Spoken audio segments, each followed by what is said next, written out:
OK, Archana, thank you very much for being with us. Well, let's get more with aviation analyst Geoffrey Thomas, who joins us now. Hi, Geoffrey. What do you make of these initial findings?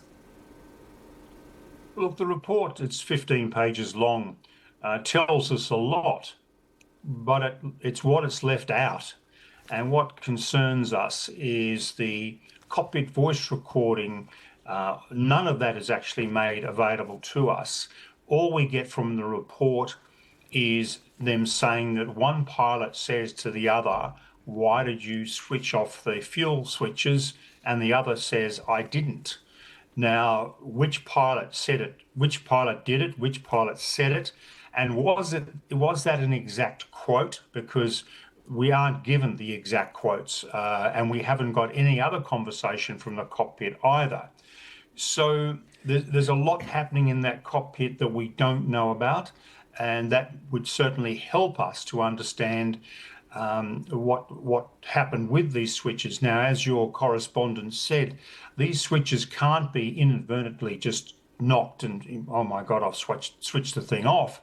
They have to be lifted up and then moved. So it's not something that you can do simply. It has to be a very deliberate action, and they're designed that way.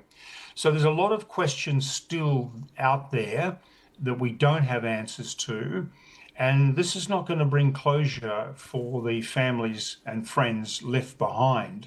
And of course, to the aviation community, who really needs to understand, is this a pilot issue? Is it a maintenance issue? Or still, is it a 787 issue? Now, the NTSB of the United States and the AAIB of the United Kingdom are both parties to this investigation.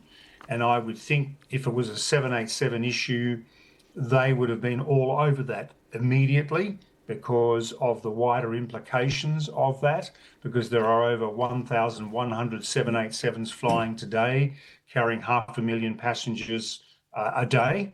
So it's very, very important that we understand exactly what went on, and we still really don't know. Geoffrey, from what you understand, and just going into a little bit more detail about the findings of this report and suggestions that there may have been a fuel cut-off defect in other planes, in 737s, and then those may have been using these fuel cut-off switches in 787s. As you were saying, you think that if that was an issue, there'd be a much wider investigation. But from what you understand, is it possible that a defect could have turned off these fuel buttons? Well, if as one of your earlier correspondents said, this service bulletin that was put out by Boeing in 2018, if indeed Air India chose not to check for faulty switches, then that's another issue. I mean, Boeing and Airbus put out service bulletins all the time, and they expect that those service bulletins are carried out by the airlines and the operators of these aircraft. And then also sometimes they're backed up with what's called an airworthiness directive, an AD. However, after this accident, the NTSB and the American FAA did not put out any airworthiness directives on the 787 relating to the switches. So there's a little bit of a grey area there as to exactly what's going on. So it's a bit of a concern. Geoffrey Thomas, thank you very much for your analysis.